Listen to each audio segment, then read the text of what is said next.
Halo semua, selamat datang di channel Guru Akuntansi, tempat kamu belajar akuntansi.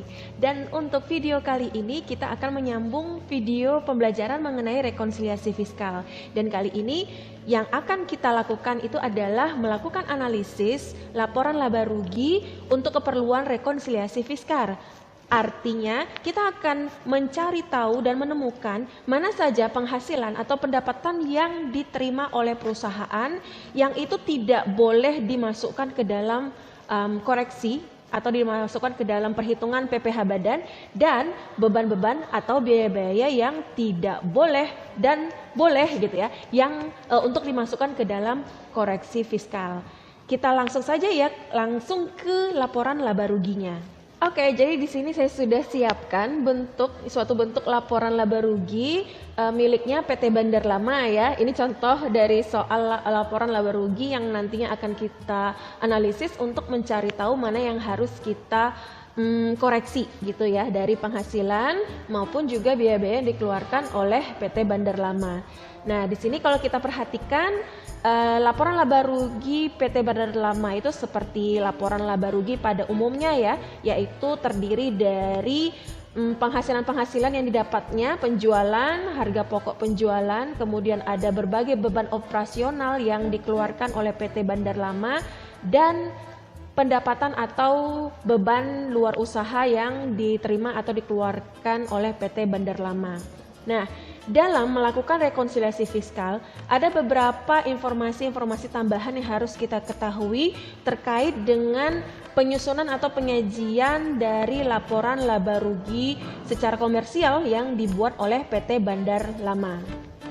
Jadi di sini kita harus ya, sebelum kita melakukan rekonsiliasi fiskal, biasanya memang kita harus mencari tahu lebih dahulu mengenai apa-apa saja yang patut untuk diketahui berkaitan dengan penyusunan laporan laba rugi komersial yang dibuat oleh PT Bandar Lama. Nah, di sini ada sekitar 20 informasi tambahan yang harus kita ketahui. Yang pertama disebutkan bahwa di dalam penjualan itu termasuk PPN 10%. Jadi di dalam penjualan ini yang 36 miliaran ini itu sudah termasuk PPN 10%. Kemudian pembelian pun juga sudah termasuk PPN 10%. Sudah masuk di dalamnya ada pajak pertambahan nilai ya. Informasi tambahan yang ketiga yaitu berkaitan dengan persediaan akhir yang dinilai dengan metode LIFO.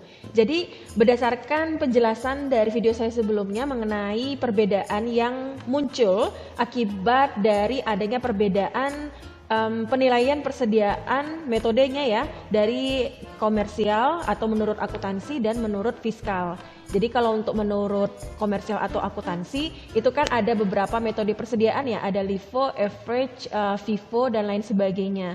Sedangkan untuk fiskal, metode persediaan yang diakui itu hanyalah metode FIFO dan average. Nah, jadi di sini nanti kita akan melakukan yang namanya koreksi fiskal. Berikutnya informasi yang keempat itu adalah berkaitan dengan beban gaji dan tunjangan ya. Kalau kita lihat di sini ada beban gaji dan tunjangan yang sebesar 1.235.000.000. Nah, di informasi yang keempat disebutkan bahwasanya ada sekitar 80 juta itu adalah tunjangan dalam bentuk natura. Nah, di sini nantinya akan ada beberapa yang harus kita koreksi ya dari informasi tambahan ini.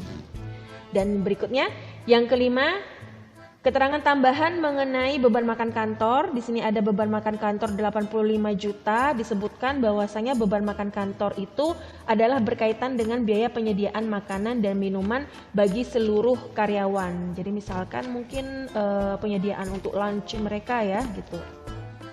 Informasi kegiatan yang keenam, informasi tambahan yang keenam yaitu berkaitan dengan baju seragam. Nah, disebutkan kalau berdasarkan laporan keuangan laporan laba rugi PT Bandar Lama ada baju seragam 125 juta. Di sini dijelaskan bahwasanya baju seragam itu dikeluarkan untuk seragam karyawan ya. Lalu yang ketujuh, beban utility. Ini ada beban utility sebesar 525 juta. Dijelaskan bahwasanya itu terdiri dari pengeluaran listrik, air, telepon atau fax, dan internet. Berikutnya, Nomor 8 ada beban kendaraan. Ya, kalau kita lihat di sini ada beban kendaraan, pengeluarannya sebesar 140 juta. Disampaikan bahwasanya untuk beban kendaraan ini merupakan beban BBM dan perawatan kendaraan milik perusahaan yang dipergunakan oleh pimpinan perusahaan. Oke. Lanjut ke informasi tambahan ke-9. Informasi tambahan ke-9 mengenai cadangan piutang tak tertagih. Kita lihat di sini kalau cadangan piutang tak tertagih itu sebesar 120 juta dan disebutkan bahwasanya piutang yang nyata-nyata tak tertagih dan memenuhi persyaratan secara fiskal adalah 115 juta. Oke. Lanjut ke 10. Harga perolehan gedung kantor 2.500.000 juta dengan masa manfaat 20 tahun. Penyusutan fiskalnya dengan menggunakan metode garis lurus yaitu sebesar 5%. Dan kita lihat di sini ya, untuk penyusutan gedung kantor itu ada sekitar 125 juta. Nah, ini nanti kita akan lihat apakah dia nanti akan dikoreksi ataukah tidak. Oke, nah saya kebawahkan dulu sampai terakhir. Berikutnya, informasi keterangan yang ke-11 juga berkaitan dengan metode penyusutan aset tetap. Harga perolehan kendaraannya adalah 350 juta dengan masa manfaat 8 tahun dan penyusutan fiskalnya menggunakan metode garis lurus dengan tarif 12,5%. Oke. Lalu ada berkaitan dengan, kalau kita lihat di sini ada beban PPh pasal 21 ya sebesar 9.900.000. Nah, di sini disebutkan berkaitan dengan itu ya bahwasanya perusahaan menanggung beban PPh pasal 21. Lalu kemudian berkaitan dengan informasi yang ke-13 adalah biaya entertainment. Jadi di sini ada biaya entertainment. Nah, biaya entertainment di sini sebesar 20 juta. Dijelaskan bahwasanya biaya entertainment ini yang ada daftar nominatifnya itu sebesar 17 juta. Oke. Lanjut ke 14, penghasilan dari sewa kendaraan. Nah, kita masuk ke penghasilan ya.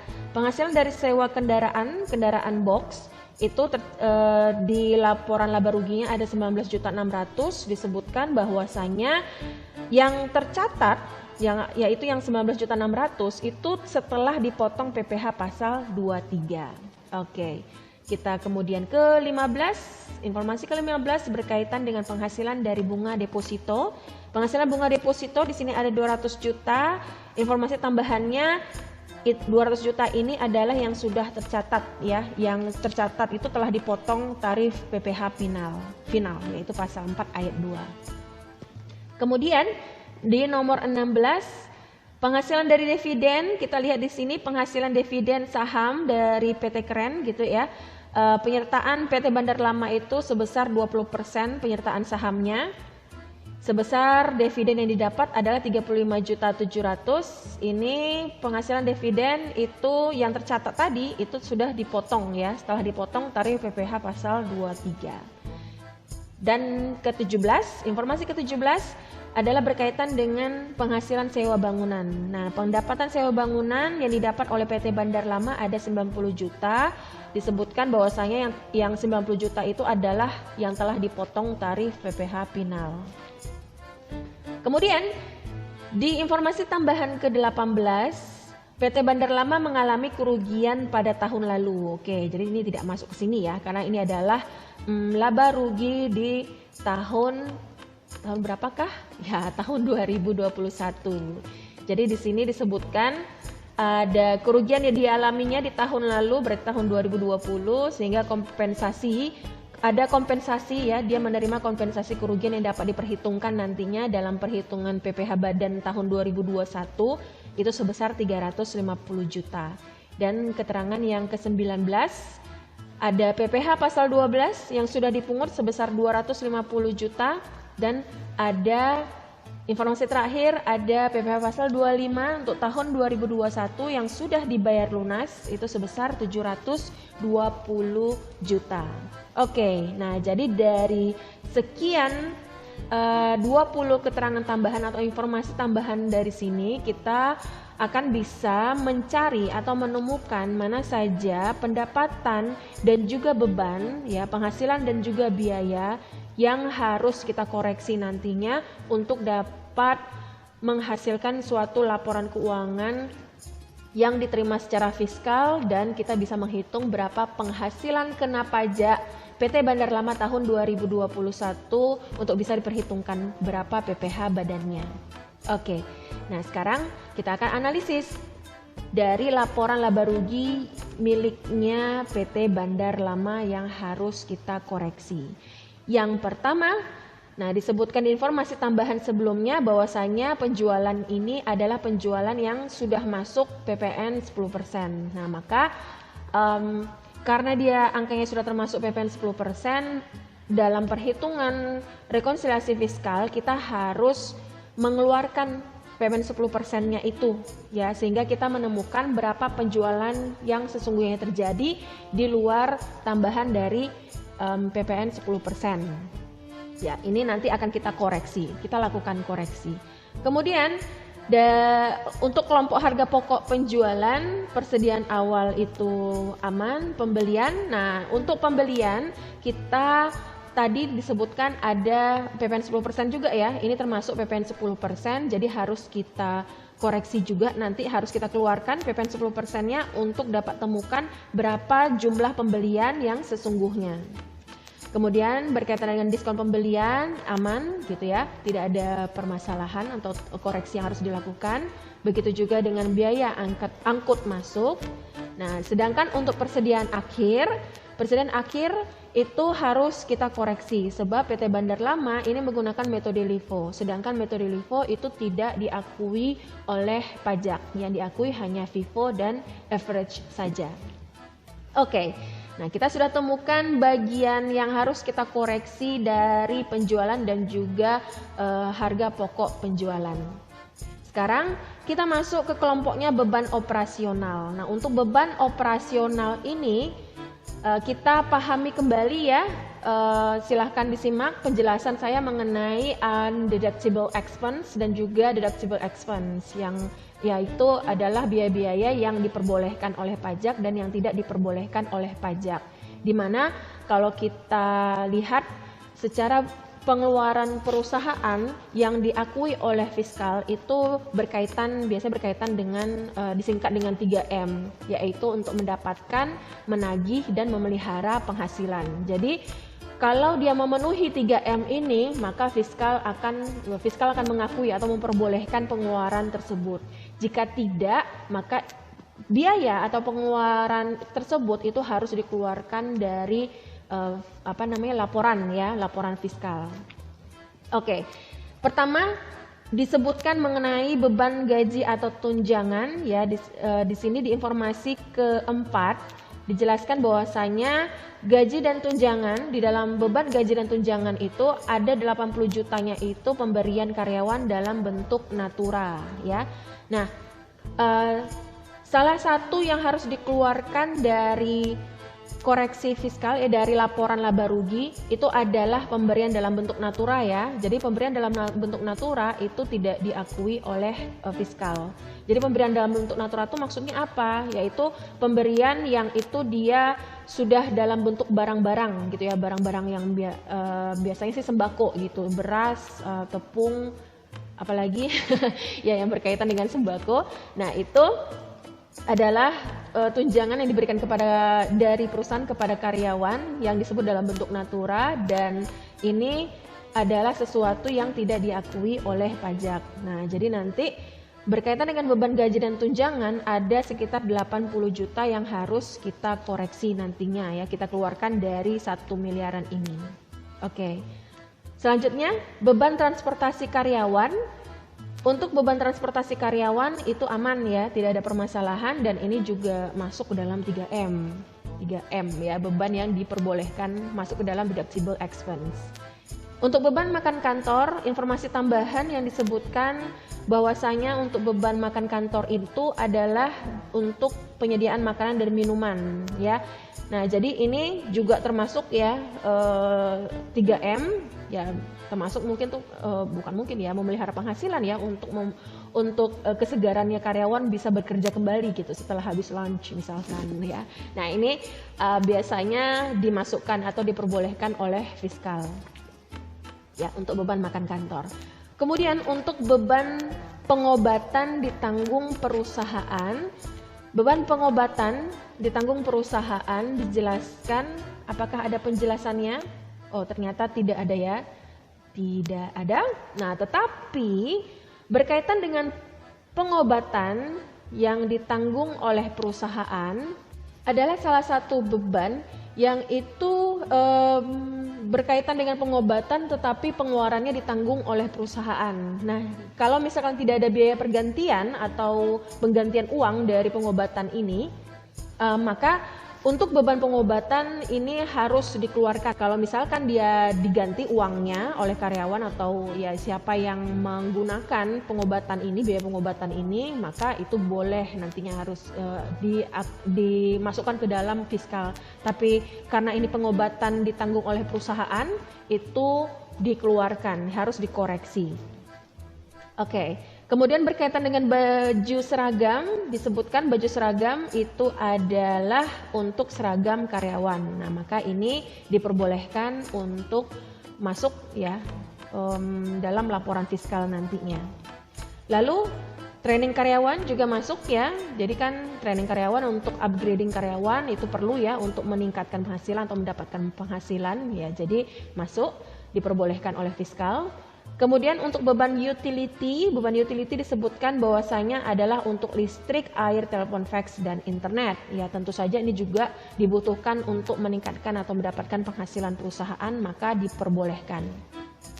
Kemudian untuk beban penjualan juga sama ya, dia juga masuk ke dalam 3M.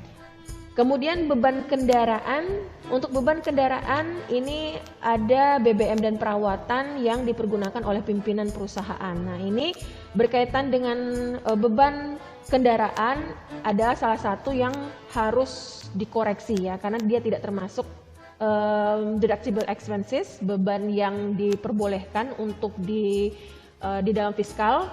Jadi ada sebagian yang harus dikoreksi. Oke, berikutnya berkaitan dengan cadangan kerugian piutang tak tertagih. Nah, maka kalau kita lihat untuk piutang yang nyata-nyata tak tertagih itu adalah 115 juta. Nah, jadi salah satu perbedaan yang menyebabkan perbedaan itu yang berkaitan dengan metode adalah ya metode penyisihan piutang ya. Karena untuk pajak itu tidak mengakui cadangan-cadangan seperti itu, maka ini nantinya kita pun juga harus mengkoreksinya sesuai dengan yang terrealisasi atau yang sebenarnya tertagih. Dan untuk penyusutan gedung kantor juga perbedaan yang terjadi antara laporan keuangan fiskal dan juga laporan keuangan komersial, salah satu perbedaannya terkait dari metode penyusutan aset tetap. Nah, maka metode penyusutan aset tetap antara komersial dan fiskal itu ada yang berbeda, dan ini pun nanti kita harus menceknya terlebih dahulu apakah angkanya ini sudah sesuai dengan penyusutan aset yang sesuai dengan fiskal ya, sesuai dengan pajak. Oke. Begitu pula untuk penyusutan kendaraan ya, sama. Lalu untuk beban bunga, apakah ada berkaitan dengan informasi tambahannya? Nah, informasi tambahan tidak ada. Beban bunga ini biasanya adalah bunga pinjaman ya, kalau perusahaan meminjam uang ya. Oke. Nah, ini juga meminjam uang kan biasanya untuk perluasan atau untuk meningkatkan usaha ya. Maka ini diperbolehkan oleh fiskal. Termasuk juga untuk beban promosi juga diperbolehkan oleh fiskal. Lalu sanksi administrasi pajak. Nah, untuk sanksi administrasi pajak ini adalah pengeluaran yang tidak diakui oleh fiskal ya. Tentu saja ini obviously gitu ya, sangat nyata. Karena ini sanksi atas biasanya kelalaian gitu kan, kelalaian dari perusahaan sehingga mendapatkan sanksi, dan ini tentu saja harus dikeluarkan fiskal. Pajak tidak akan mengakui ini menjadi sesuatu yang boleh dikurangkan gitu ya dalam laporan untuk menghasilkan penghasilan kena pajak. Lalu berikutnya berkaitan dengan PPh pasal 21 ya. Jadi beban PPh pasal 21 itu ditanggung oleh perusahaan. Nah, ini tidak boleh ya. Karena beban pasal 21 ini kan ya ditanggung oleh masing-masing yang menerima penghasilan. Misalkan gaji karyawan, berarti ya karyawan yang menanggung beban ini. Jadi tidak dibebankan ke perusahaan, sehingga dalam laporan koreksi ya, laporan rekonsiliasi, laporan fiskal nantinya ini harus dikoreksi. Oke. Premi asuransi kebakaran, nah ini butuh ya, masuk ke dalam 3M untuk memelihara penghasilan. Kemudian sumbangan ke panti asuhan. Nah, salah satu beban yang undeductible expense ya, yang tidak diperbolehkan oleh pajak itu adalah salah satunya adalah sumbangan ya, sumbangan, sehingga ini harus kita keluarkan atau harus kita koreksi nantinya dalam penyusunan laporan keuangan laba rugi secara fiskal. Dan untuk biaya entertainment dijelaskan bahwasanya biaya entertainment itu manakah dia di nomor 13 dijelaskan bahwasanya yang ada daftar nominatifnya itu 17 juta. Jadi dari 20 juta ini yang ada daftar nominatifnya hanyalah 17 juta. Jadi daftar nominatif itu apa gitu ya? Itu biasanya berkaitan dengan lembaran ya, lembaran pajak gitu ya, dari biaya entertainment gitu. Jadi harus ada lembaran yang berkaitan dengan biaya entertainment yang diserahkan kepada pajak gitu ya. Dan ini yang diakui gitu sebagai pengeluaran. Jadi kalau tidak ada daftar nominatifnya, maka itu tidak diakui. Oleh karena itu nanti ini pun juga adalah salah satu undeductible expenses sebagiannya yang harus kita koreksi.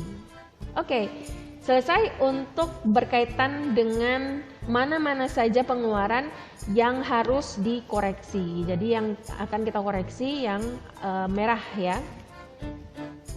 Lanjut berkaitan dengan pendapatan dan beban di luar usaha. Pendapatan sewa box, dari keterangan tambahannya dijelaskan bahwasanya penghasilan dari sewa box itu yang tercatat itu setelah dipotong PPh 23. Nah, ini adalah sesuatu yang harus kita kembalikan atau harus kita temukan berapa penghasilan yang sesungguhnya ya sebelum dipotong. Jadi kita harus keluarkan potongan dari PPh pasal 23 ya, karena kita kan mau mencari PPh badan nih, sedangkan ini sudah dipotong, jadi jangan sampai ada double pemotongan ya. Nah, pendapatan bunga deposito itu adalah pendapatan yang berkaitan dengan final ya. Nah, maka penghasilan yang tidak diakui oleh pajak, salah satunya adalah penghasilan yang sudah dikenakan tarif final. Oleh karena itu, untuk pendapatan bunga deposito ini nanti harus kita koreksi ya. Dan untuk pendapatan dividen saham itu yang tercatat setelah dipotong tarif pasal 23. Ini pun juga kita harus mencari penghasilan dia yang sebenarnya berapa sebelum dipotong PPh pasal 23. Jadi harus kita koreksi juga ya. Kemudian untuk pendapatan sewa bangunan itu masuk ke dalam pendapatan yang dipotong secara final, tarif final, maka kita juga harus akan mengkoreksinya ya, harus mengkoreksinya. Lalu ada grogi selisih kurs. Nah, ini diperbolehkan masuk ya, diperbolehkan oleh fiskal untuk dikurangi ya. Dan laba dari Malaysia juga ya masuk ke dalam penghasilan yang diperbolehkan ya, tentu. Oke. Dari sini kita temukan ada beberapa tanda-tanda merah yang nantinya harus kita koreksi, ya harus kita buatkan rekonsiliasi fiskalnya untuk bisa kita temukan berapa PKP alias penghasilan kena pajak, sehingga dari situ kita bisa menghitung berapa pajak penghasilan badan ya, yaitu milik PT Bandar Lama untuk tahun 2021. Oke, untuk perhitungan PPh badan terutang dari PT Bandar Lama kita akan sambung di video selanjutnya. Terima kasih sudah menyaksikan video ini. Semoga masih bisa melihat atau menyimak video lanjutan berikutnya. Assalamualaikum warahmatullahi wabarakatuh and bye-bye.